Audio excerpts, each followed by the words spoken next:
Hello, welcome to my presentation. This is the evolution of my workspace from I guess mga ano to, mid to late 2019 to mid 2024. And spoilers, more lesson dito is I always need more desk space. So ito mo tayo sa mid 2019. Wala pa akong computer and everything. All I had was my phone and yung Nikon na Digicam na blue si Macintosh, and this useless GoPro I won ng grade 6 ako na mas malala pa sa patatas. So from that time pa lang mahilig na ako gusto ko na magkaroon ng some place that I could work, na I could like an area where I can make something. And at the time kita naman na itong roll na to is actually a roll of stickers na blanks, and meron pa akong cutting mat and everything. May lagyan ng pens and other writing materials and journals and notebooks here na kung ano na laman. And scattered stuff na I think dito mga nakalagay mga special things. And of course, ano to actually, this is not a table. This is actually ibabaw siya ng drawers. So hindi siya table height pa, so medyo mas mataas siya. So whenever I wanted to make something there, I would either be standing or baka inaram ko yung isang high chair or stool something, tapos matangkad na upuan na ginagamit ng nanay ko. But then hindi naman sa wala akong computer, pero merong computer yung family namin na sobrang outdated and obsolete na at the time. But ito, for some nights try ko siya gamitin na kahit madalas hindi rin siya nagsa-start. So tinry ko i-boot up, and it booted up. And gumawa ako ng sarili kong user sa computer na yan eh. Pinano ko lang ng things and stuff that I like. And ito gamit ko yung phone ko sa pag-picture ko. Yan yung camera eh. And then ito, I think inaasikaso ko dito, storage. Ay, nag-label ata ako ng mga SD cards and everything. But I think ito yung time na gumagawa ako ng mga videos. And yung setup ko lang nun is yung Digicam and yung phone ko. Tapos I was figuring out where to put all the videos na sinushoot ko dito sa Digicam, kasi limited lang naman storage ng phone, and dun ako nag-edit. But 2020 came and nagkaroon ng pandemic, of course, and sa paparating na online class, napilitan na mabilan ako ng PC. Well, I'm very thankful for that, even though entry level lang siya. And who would have known that this would change my life forever? And teacher niya nun, it came with Windows 7, as we can see. And ayun, ano pa lang, kakauwi pa lang ng PC na to, itong dalawang picture na to. And nag-ano na ako kung ano-ano na ginagawa ko, mga file sorting and whatever. And though ano pa lang siya, Windows 7 siya at the time, but then again, it wouldn't be me if hindi nagka-problema. And nagka-problema, I think it was sa memory ng computer. And then the second thing was like, honestly, itong picture na to, I don't know if yung monitor lang yung problema dyan, or maybe yung connection mismo ng monitor, or maybe it really was something sa memory ng PC. Picture ng resibo kasi pinaano ko na agad yung warranty. And thankfully, napalitan naman. And actually, I got an upgrade from Windows 7 to Windows 10. So, that's cool. And so, ayan. Alright, balik tayo. Here, kung nasa yung computer, dyan, ang gasang computer na to, is actually the same spot na dito. I don't know if that makes sense. Sorry. Basta hindi siya sa kwarto and nasa, parang nakatayo lang talaga sa sala sa isang random table dun na hindi appropriate para mag-setup ng ganong computer for long term. So, nung nabalik na gumagana yung computer and everything, nag-setup na ako. Kita dito sa, mga pictures sa taas. General idea of how it changed. Parang ito, nakalagay dito sa left and all my stuff here, mga lumang tech and mga knickknacks and everything. Dito nag-start yung webcam na ginagamit ko. Nilalagyan ko nung fish eye lens na dinisign para sa cellphone na binibenta na bibili sa Japan Home for only 88 pesos. And so yan, dito natin kung paano ko na-integrate yung mga gamit ko before na wala pang computer. Nilagay ko sa setup ko na may computer na. And makikita din natin na kung gaano kapangit yung mga gamit ko nun. I mean, like this camera sucked completely. Sobra. And wala akong maayos na mic nun. Ginagamit ko yung parang mic ng phone na naka-wire and then nakaikot siya sa isang tripod. So, medyo dati pa lang ginagamit. Tinatry ko na i-replicate kung ano yung meron ako ngayon na may hawak akong mic na as in. This one definitely sucked. Ito, kapag umabot ng anong oras, ako na lang kasing nagagawa ako ng mga graffiti stickers and gawa-gawa lang pakul dito. Pero, dumating din yung time kailangan upgrade is ito, ganito ka bare na system noon. Yung HDD, which sucked, and as in ang fan niya lang is yung cooler ng CPU. So, I decided to add 2 fans and yun ko, anong kulay na lang kaya kasi syempre puro RGB mga tao. Well, I didn't want to go RGB so I chose like white lang. This fan sucked by the way. Pero, yun yung isang fan and my grills, yung side panel ng PC so nalagay pa isang fan dito na white na medyo mas malaki. And of course, customization. In-sticker bomb ko rin. Yung ginagawa ko dito, nilagay ko dito. Kasi hindi na naman ako ganun kasipag na lumabas and maglagay ng stickers kung saan. So, yan. Ang bali, ito yung naging last version na picturean ko. Mas malinis siya tignan. Hindi siya ganun ka like what you see here na medyo cramped yung space. Parang medyo na-maximize ko rin. Naglagay din ako sa ibabaw ng drawer. Naglagay ako ng planks. 2 planks yan. Galing sa lumang cabinet na binalot ko ng wallpaper. And as you can see, ito yung mataas na upuan na ginagamit ko para maabot ko yung setup na hindi kailangan nakatayo ako. And may mga CDs, and ito, dalawang CD reader, isa dyan writer din. So, nakagawa na ako nun pala ng mga CD ko. And so, dahil dito nagkaroon ako ng back issues, but nagkaroon ako ng long-term pain sa aking sa aking batok, pati sa upper back, middle back. Pero kasalanan na yun ng posture ko. And so, next upgrade was a table, finally. Lumabas ako sa kwarto. Kasi masigip na rin doon kahit. Tapos, ayun pa, doon pa ako nag-setup ng PC ko.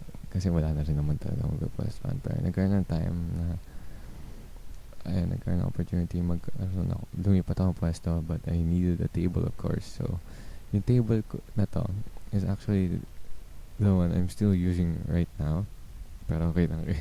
I think if I don't know if na-share ko na yan eh. Pero, may picture ng, setup ko as in right now. And, halos hindi na mamukhaan to. Sa lahat ng modifications na ginawa ko. But basically, it was just this thing.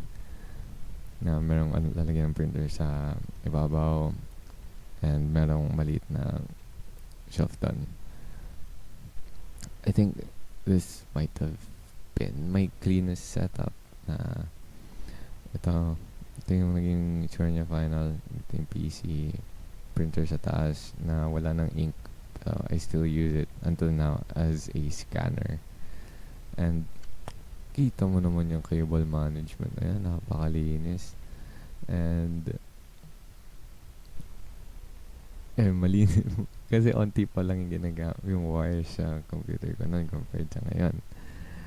Yun siya sa likod. I think hindi ko pa siya ayos at the time. But ito na this is how it looked regularly. May meds and vitamins yan sa na para hindi ko makakalimutan i-take. Painting, which I still have and really adore. And ito yung first sa pink headphones ko.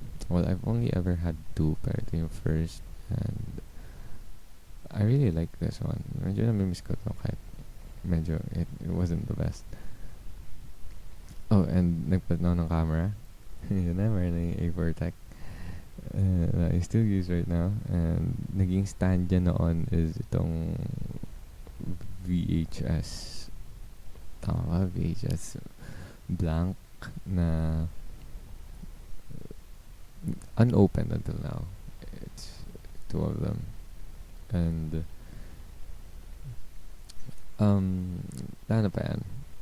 Of course, hindi naman yan yung meron ako ngayon. So, what happened next was, ayan, nagkaroon ng renovation sa house because, this was medyo transition period to eh. Like, last finals ko din nun eh, sa school year na yun, I think. And then,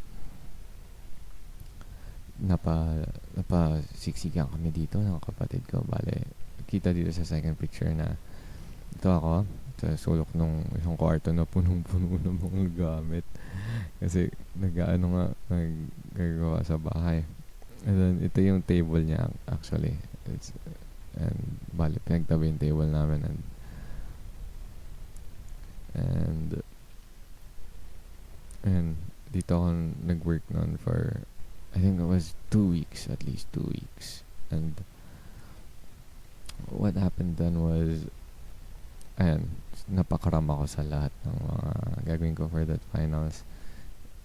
And actually, dito sa first picture, medyo mukha pang okay, Like, makalat, pero mukhang kaya pa eh. Pero, grabe. Hirap na hirap ako mag-work nung time na yan. And, nung natapos yung renovation, ayun na, nagmadali ako na ayusin yung mga gamit ko pagbalik ng kwarto para makagawa na ulit ako para sa finals ko. But, nag-upgrade naman before bumalik ng kwarto. Kasi kasi yung ginawa ng kwarto sa renovation is pinalawak konti. And so, nagkaroon ako ng space na bumalik sa kwarto. And, ito na yung process nun. Lumaki yung kwarto. Umusog na ako. Like, hindi na ako dun sa ibabaw ng drawer. Yan na nga. And, actually, okay, so before bumalik pala ng kwarto, and maybe before pa ng renovation, nagpalit ako ng PC case. So, yung case ko, actually, up until now, is kind of a clean one. Wala siyang kaano stickers, if any at all. Dahil, nagpalit yung PC case ng kapatid ko, and kinuha ko lang yung PC case niya. Yun yung nangyari. So, ito yung setup. Buong setup, like, if hindi nakaayos yan yung itsura niya, lahat nasa sahig. I was setting it up, and naglagay din ng shelves, as you can see sa middle picture. Naglagay ng shelves sa right above my setup, and doon pa sa taas ako, naabot lang if nandun ako sa kama. Parang, dito na nag-start yung, maximalize, utilize ng space. Like, lahat na pwede mo paglagyan ng something, ay mapaglalagyan ng something. Like, walang part na walang laman. Like, that's what happens. And so, ayun, another upgrade, yung plank kanina na nasa ibabaw nung drawers is nilagay ko dito. Like, panghaba lang ng space, isinagad ko na matamaan niya yung metal. So, nausog ko yung monitor pabalik konti. And, ginamit, since dalawa na yung PC case ko, yung lumang PC case, inalagay ko sa ilalim. And yung isa sa ibabaw. And then, dahil mataas na siya enough, like halos kapantay niya na yung desk, ginamit ko siya as a small na patungan ng things. Like yan, nakita mo yung radio ko and yung hard drive ko and yung dalawang CD readers. And another thing na bago sa time na to is itong wall of photographs and isang poster ni Totoro. Dito na nagsimula yung nagkakaroon ako ng physical copies ng work ko and putting it all together to make something completely I mean not completely new, pero something bigger, something that has more meaning para sa akin, I guess. Pero ayun, hindi mamaya na yung pero ito pala ang close up ng mga laman ng desk ay ng mga shelves. And okay, balik pala dito sa kalagitnaan ng dalawang desk, meron din akong crate dyan na plastic. So, yung nakalagay doon is makikita natin sa next slide. Balik tayo. But first, yung shelf sa taas, yung pinaka left, ang nilagay ko doon is lahat ng papel ko. At the time, onti lang ang mga papel ko. Wala rin yung mga libro ko nilagay ko doon sa taas ng shelf as you saw kanina. Pero ang papel na akin ay yan, kakaunti lang. Same with the journals you saw kanina. Middle shelf is CD, lahat ng CD, most ng CDs, CD collection. And kakaunting mga mini discs and isang cassette na lang for display. Nalagay ko lang siya dyan for display kahit kasya naman siya sa lalagyan ng cassette ko. And yung Lumix, at the time yung Lumix, hindi ko pa yun napapagana nun. Because wala akong budget nun para sa batteries. And lagi ko nalilimutan. And sa pinaka-right is more cameras and just some, mga baraha. Because I used to do magic nung early high school. And some Pokemon cards. Box na I forgot na nilaman, probably some small knickknacks and picture ni Jonghyun and 2 film cameras sa pinakaharap, 2 digital ones sa likod. And ito na yung sinabi ko space kanina between my setup and my brother's setup. Mayroong plastic na crate and so dito yung mga CD na akin and all CDs na family ko na naglalaman ng mga pictures, mga music and blanks na ako yung nagpupuno and just random stuff dito sa crate na to. Ayun, may guitar strings pa and yung adventure bag ko sa likod which I still use today. And ayun, sa ilalim mismo ng setup ko is the cassette collection, mga case ng CD. Karamihan dyan yung isang part lang ng case since it's 2 parts. And ito, napaka-awful cable management and ito nga yung pinatong ko na PCs. Sa pagkatuloy-tuloy niyan, doon ko na-realize na ayun na nga, kailangan ko pa ng desk space because look, umaabot sa time na sobrang puno-puno talaga ng lamesa ko. And kasalanan ko na yun for not managing it well, pero Ayun eh. So, ito yung setup na medyo short-lived. Like, I don't think umabot ako dito kahit 6 months. Kasi after maparenovate ng bahay, kaya din namin na-renovate kasi lilipat kami, makikita kami sa house ng lola ko. And next slide is, ayun na, yung paglipat. Ito, itong dalawang pictures to is what happened sa tawag dito sa desk space ay hindi sa shelf space, yung mga kaya nakalagay sa shelves, and sa ilalim ng computer ko is nalipat na onto bigger shelves, but mas namimiss ko yung blue na shelf kanina kasi I don't know, preference ko lang. Nag-iba-iba na yung itsura niya over the months. Well, over the years na pala. Over the years. And this time is, ano ba to? It's 2022 na. Yeah, actually, ano na ako nito. Drop out na ako nito. So, maybe actually, mga October to. And so, ayun, kita nyo dito yung gulo. Napakagulo. Pero itong dalawang to, merong maraming months sa pagitan nilang dalawa.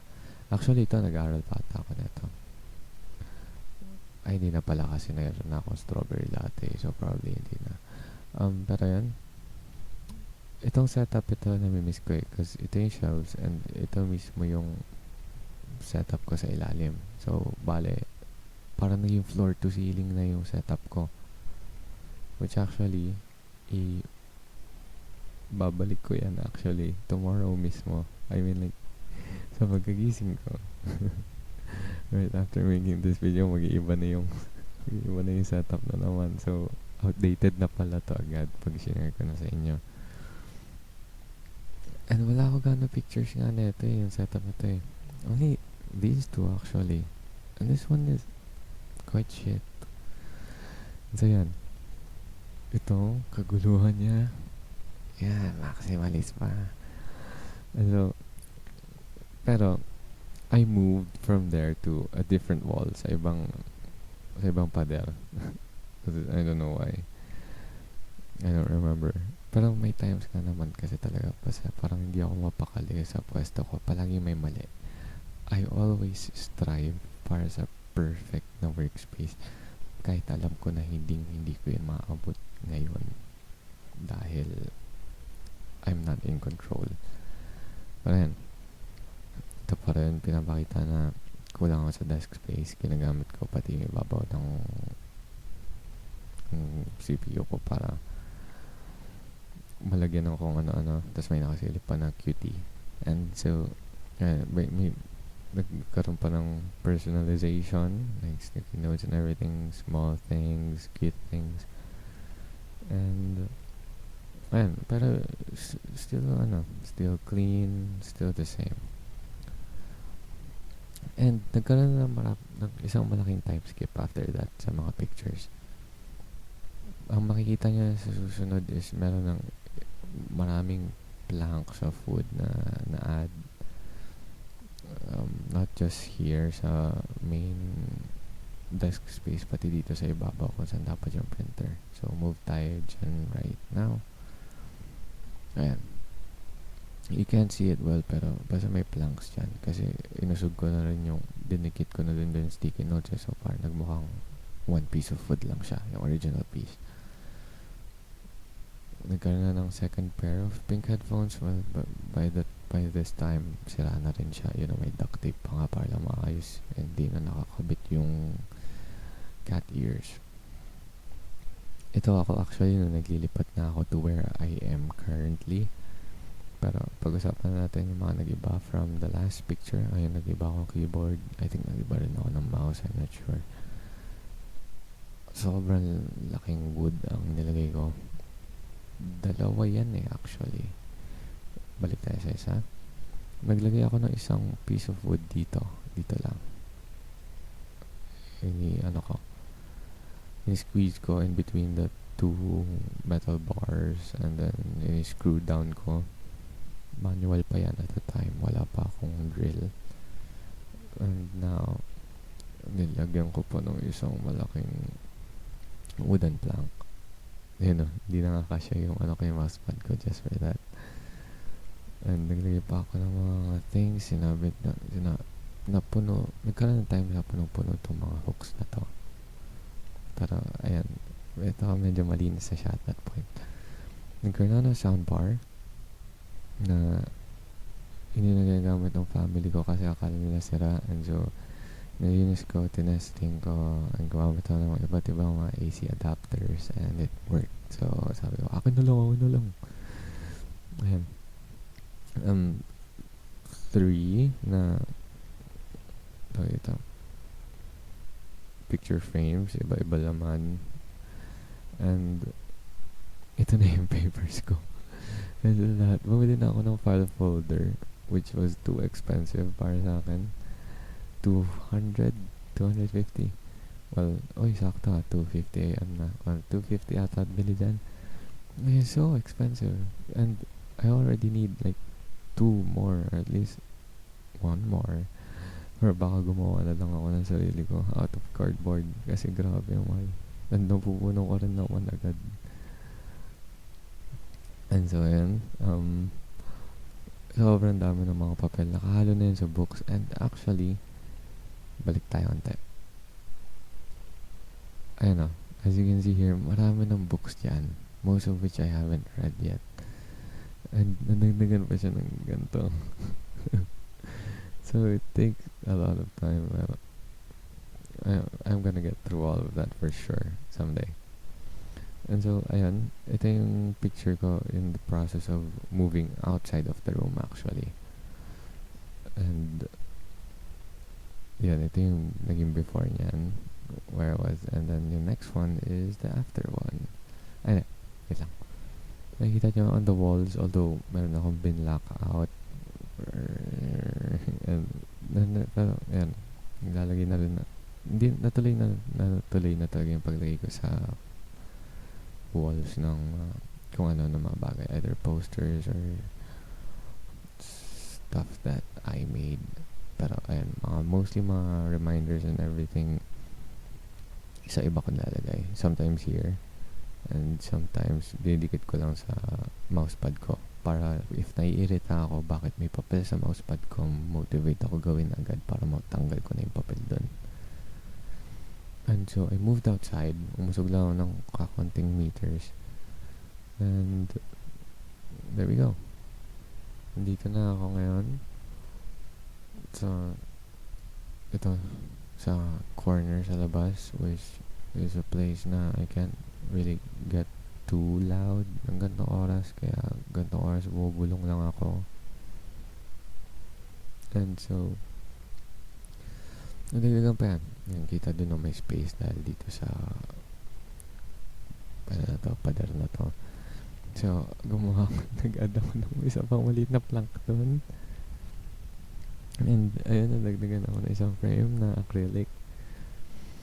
Pinuno ko lang talaga. And sobrang daming cables na ngayon compared sa dati. And, may hindi ako na-explain. Balik tayo ng 2 slides. Kita niyo to. Ito yung transmitter ng 11.4 FM Radio Midnight and ibang kwento na kung paano ko siya na-integrate sa setup ko throughout the year. Throughout the years.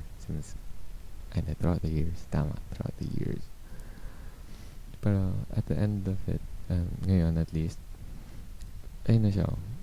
Ma-integrate na siya sa setup ko. And ito actually yung wire niya. And ikikita ko lang in some other time. Pero that is hindi naman ako naging in-depth or in detail sa pag-explain paano napunta yung setup ko from this to this to this. Hindi ko siya na-explain ng sobrang ayos. Pero that is a brief overview that I don't know gaano katagal yung recording ngayon. Pero that basically sums it up sa mga iba't ibang sulok na pinestohan ko, iba't ibang things na tinry ko, things na ginawa ko na natuto rin ako kakaunti sa pag-work with wood and compressed wood and ayun, like things like that. And actually, not so fun fact, itong malaking plank na to na ginamit ko sa desk ko, actually hollow siya sa gitna.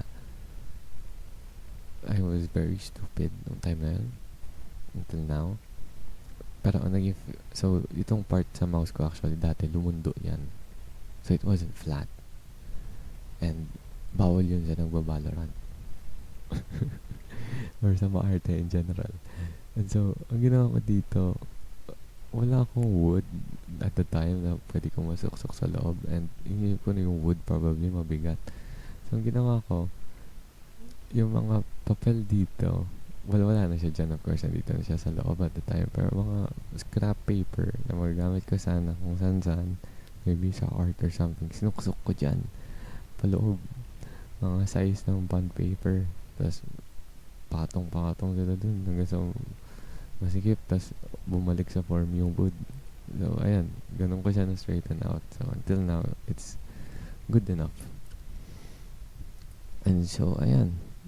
Sobrang daming bagay na nakalagay sa setup ko ngayon. If merong mag-explore na ligpitin lahat ng gamit na to, ilagay sa mga lalagyan, maybe masurprise sila sa kung ano-ano mga bagay na makita nila na probably ako din mismo nakalimutan kung nilagay ko dun. I think this probably is the greatest piece of work I have done ever. I've spent so many hours dito and making it, thinking about how I can make it better for myself. And it's all worth it at the end of the day. I still always wonder kung paano pa siya nakaka-hold up kasi napakabigat na netong setup ko. Well, that's all. Oh God, this is 32 minutes of me yapping and a lot of awkward silence in between. I just hope na tama yung capture ng mic and hindi ito silent video all throughout. But I guess I'll figure that out in 20 seconds from now. Anyway, if umabot ka hanggang dito, thank you for watching and I hope you enjoyed all that yapping. I still don't even know if popost ko pa ba to. Good night.